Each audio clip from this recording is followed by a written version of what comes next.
Albert Einstein اور اسحاق Newton کی ذہانت کے قصے تو آپ سب نے سن رکھے ہوں گے، لیکن ان دونوں سے زیادہ ذہین ایک اور شخص بھی تھا جس کو کوئی نہیں جانتا۔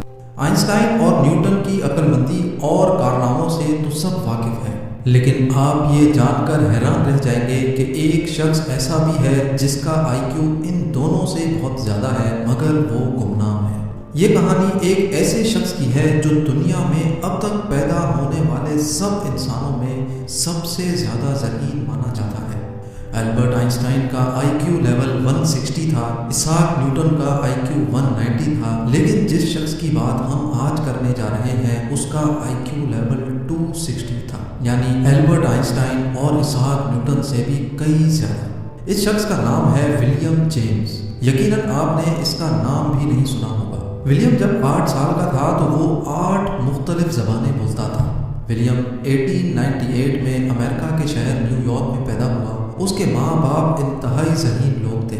ولیم صرف 18 مہینے کا تھا جب اس نے امریکہ کا مشہور اخبار نیو یارک ٹائمز پڑھنا شروع کر دیا۔ 8 سال کی عمر میں ولیم 8 مختلف زبانیں بولتا تھا جو اس نے خود اپنی مدد آپ کے تحت سیکھی تھی۔ صرف یہی نہیں بلکہ ولیم نے چھوٹی سی عمر میں ہی اپنی ایک زبان تخلیق کی جس کو اس نے وینڈر ووڈ کا نام دیا۔ ولیم دنیا کا پہلا شخص تھا جسے بہت چھوٹی عمر میں ہی ہارورڈ یونیورسٹی میں پڑھنے کا موقع ملا۔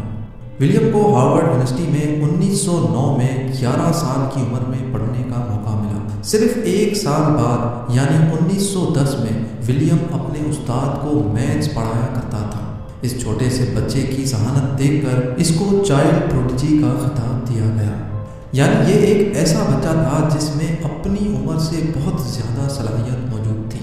ولیم نے 16 سال کی عمر میں کالج کی ڈگری مکمل کر لی۔ اس کی اعلیٰ صلاحیتوں کی بنا پر یہ چھوٹی عمر میں ہی بہت مشہور ہو گیا، لیکن ولیم کو مشہور ہونے کا بالکل شوق نہیں تھا۔ وہ لوگوں سے دور اکیلا رہنا چاہتا تھا۔ اس کے لیے سب سے اچھی زندگی وہ تھی جس میں اس کا کسی کے ساتھ رابطہ نہ ہو۔ ایک موقع پر ولیم نے ایسا بھی کہا کہ وہ کبھی شادی نہیں کرنا چاہتا۔ ولیم کے والد نے بہت کوشش کی کہ وہ اور زیادہ پڑھائی کرے کیونکہ انہیں معلوم تھا کہ ولیم میں کچھ خاص ضرور ہے۔ جیسے جیسے ولیم بڑا ہوا اس نے اپنے والد کی مرضی پر چلنا چھوڑ دیا۔ وہ جانتا تھا کہ اگر وہ آگے بڑھے گا تو لوگ اسے اور زیادہ جاننے لگیں گے، یہاں تک کہ اسی وجہ سے اس کی اپنے والد کے ساتھ شدید لڑائی بھی ہو گئی۔ لڑائی اتنی شدید تھی کہ ولیم کے والد کی 1923 میں وفات ہوئی تو وہ ان کے جنازے پر بھی نہیں گیا۔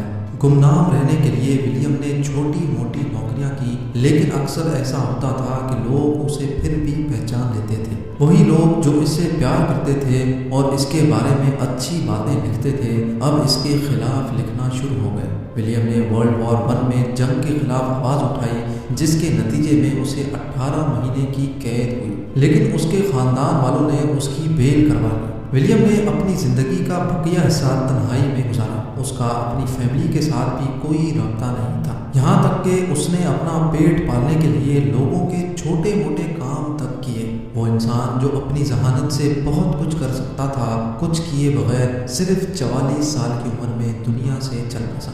اس طرح ولیم کا قصہ تمام ہوا اور لوگ اسے بھول گئے۔